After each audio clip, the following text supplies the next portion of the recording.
Well, I stand strong on those that come before me. I have to call on my ancestors and let them know that I have not forgotten them. I stand strong because I stand on the shoulders of your ancestors as well.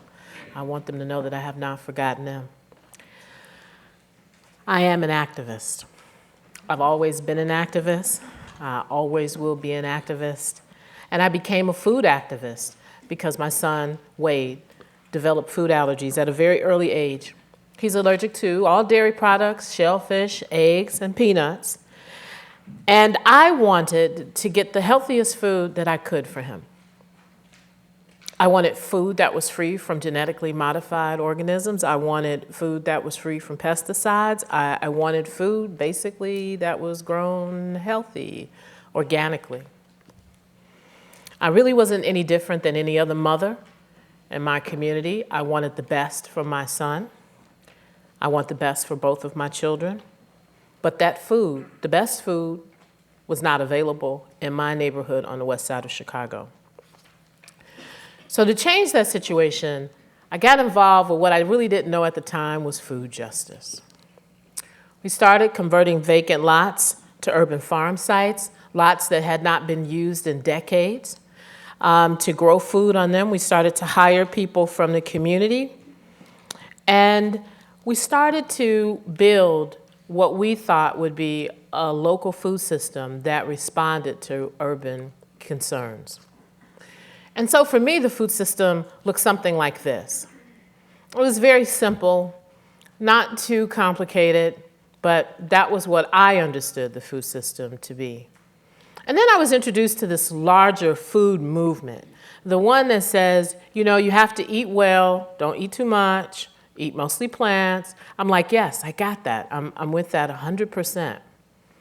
But where's my food? And I live in a community where I can get a semi-automatic weapon quicker than I can get a tomato. Now, a lot of people have tried to make this statement cute. They said that you can get ketchup quicker than you can get a tomato. I want us to really appreciate the public health message that I'm trying to get across here. And it's that the public health issue of violence is connected to the public health issue of chronic diet-related diseases. It's not about cute phrases or cute terms. It is about life and death. In my community, it is about living or dying. You can die by the gun or die from a lack of the proper food. But still, the food system has not changed. I've done all this work, we know all of these things, but the food system still, my idea of the food system still remained like that. And then I started to think, you know, I really have to step this up a notch. What is Food Justice 2.0? Well, for me, Food Justice 2.0 is really about the narratives of people of color and beginning to understand that the story that we tell ourselves in the food movement is as important as the stories that we've left out. So for me, the food justice movement tells the story of colonialism and the impact of historical trauma on communities of color. Food justice talks about manifest destiny. It talks about settling the land in the West, the 19th century philosophy. It's like, we're going to go west. We're going to settle the land. But in food justice, we know that there were Native American people there. We know that they were pushed off of that land, and many of them killed so that others might be able to live. Now, we know that that's not the fault of the arriving European immigrants. But we must understand that the land that we stand on it because someone else's blood is also on it. We understand that food has been used as a weapon. Food used as a weapon during that period of time was used to push people off of land. We understand that the movement of people for the purposes of exploitation is a part of our food justice movement. We understand that the importation of African slaves into the United States, the enslavement of the Africans, provided the labor for what we now call our industrial food system. At the very beginning, folk were forced to work the land, and they had no choice in the conversation. They were not paid.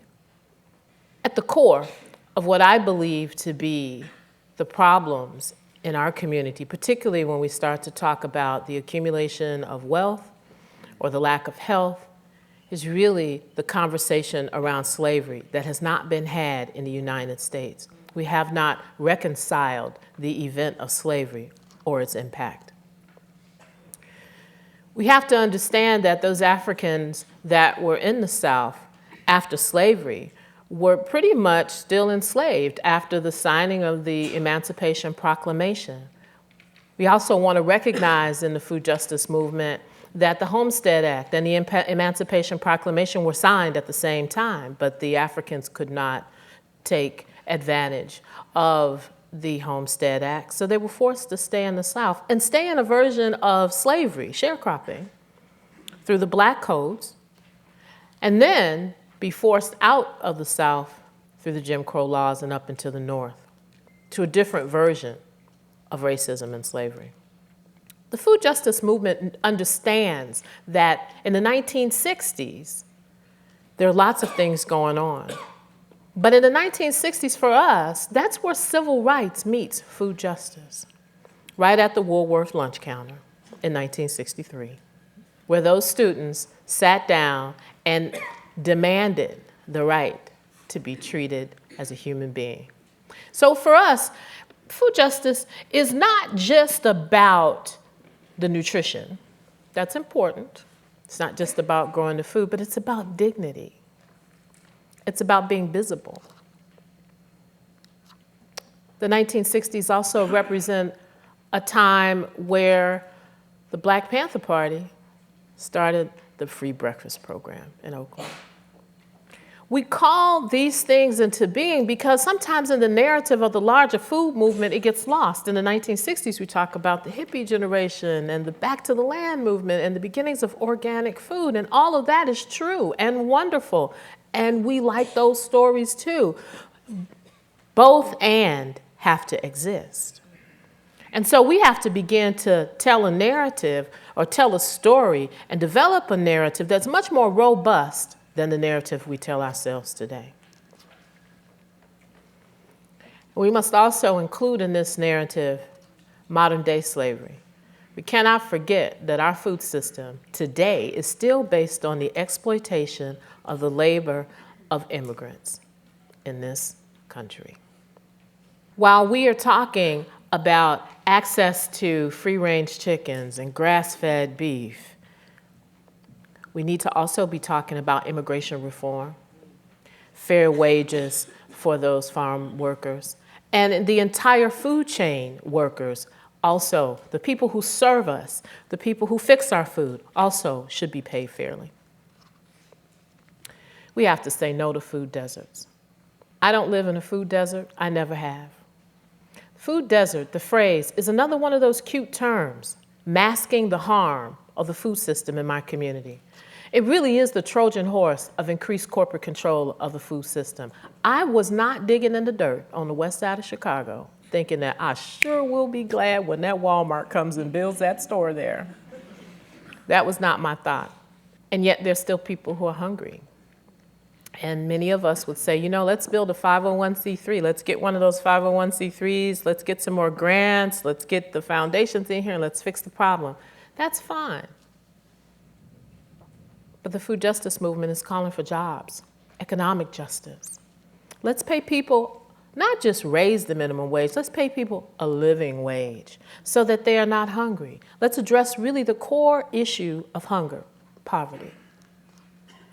And so as we try to say, you know, well, maybe there's some period of time where we could go back and we could find the fair, just, and healthy food system that we're looking for. If we could just go back to the time where the food system is lit by the sun and driven by the energy of the sun, we will just be great. If we could just go back, we could turn back time.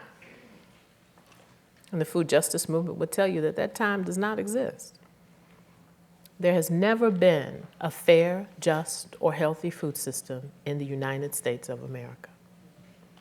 And so What we have is a global food industrial complex. This is what we have to dismantle. This is what we have to address. And there's a way to address it. We can be successful if we're able to really recognize that we have never, ever had a food system, and we must join together, create a narrative where all of us can sit around the table and create the food system that we need. We have to return to the kitchens of our ancestors, the tables of our ancestors.